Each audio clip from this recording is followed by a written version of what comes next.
Barbie Fortesa, is it true na meron pong pinaghahandaang malaking proyekto with Mr. David Licauco?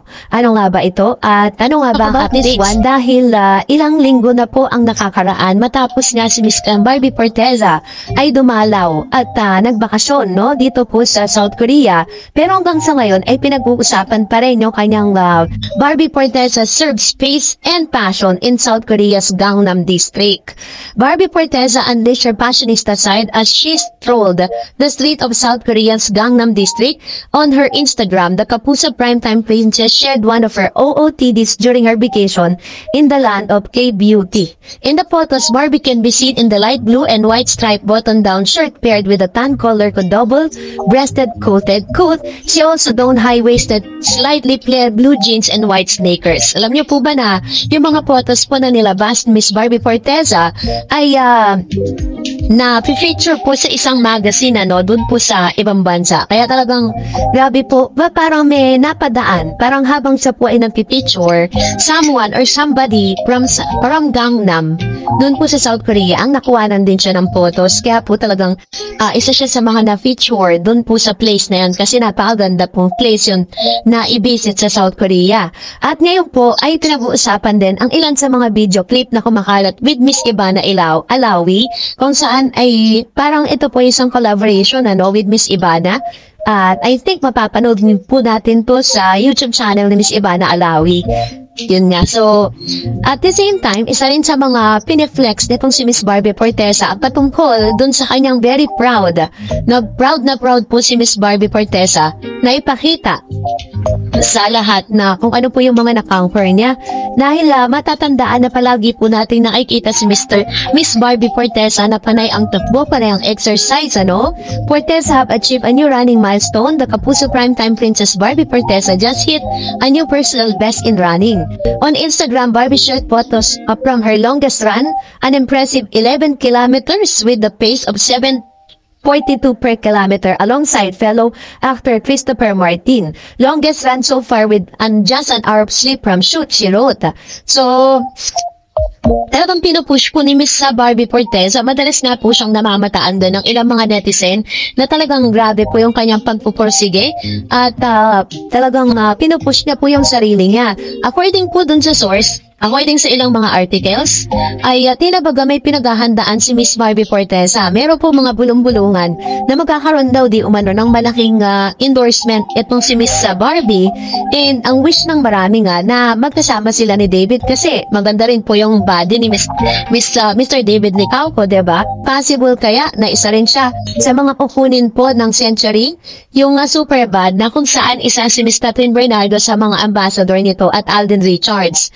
And dahil sila po ay tinaguriang isa sa mga hottest love team dito po sa Pilipinas ngayon na pinag-uusapan at talagang ang dami po mga humahanga at awarded din po sila as a love team. So possible po kaya na sila ang kunin ng Superbad this year 2025 para po sa pinakabagong ambassador ng nasabing produkto.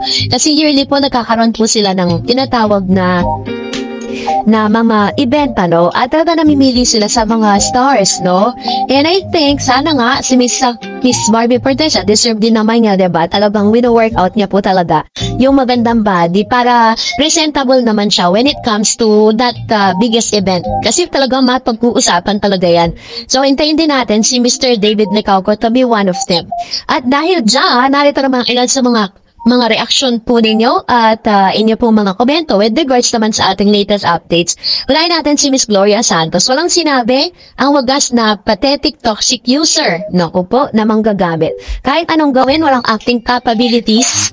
Ang try-hard at attention seeker, kailangan niya pagkalat ang magkalat ng kahihiyan para mapag-usapan. Yun ang nakakalungkot, Kasi may mga balita patungkol kay Mr. Jack Roberto, yung ginawa niya po na parang hindi nagustuhan ni Mr. Paulo Abilino with Miss Kim Chu.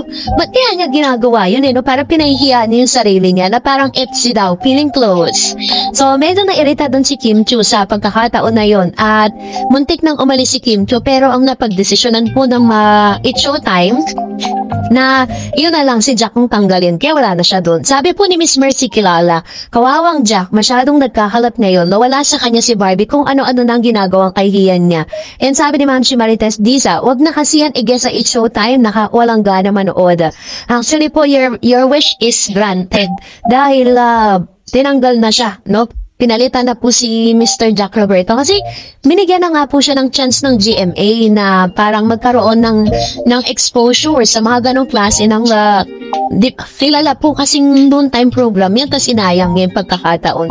Sabi ni Mr. Mario Santos, pinatunayan lang ni Manyak na talagang di siya karapat-dapat kay V. Buti na lang hiniwalayan na ni V dapat noon pa nung unang nag-cheat. Hashtag David Licauco, hashtag Barbie Forteza. Sabi ni Miss Alina Ramirez, nagpapapansin lang yan para pag-usapan.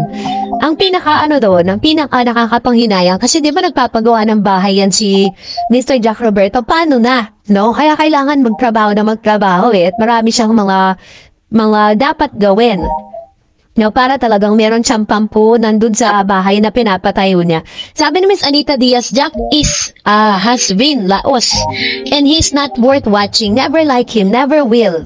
He's a user, love Barda only, both hardworking and they deserve every penny they have now. Yan, ito naman yung kanyang komento with regards to this.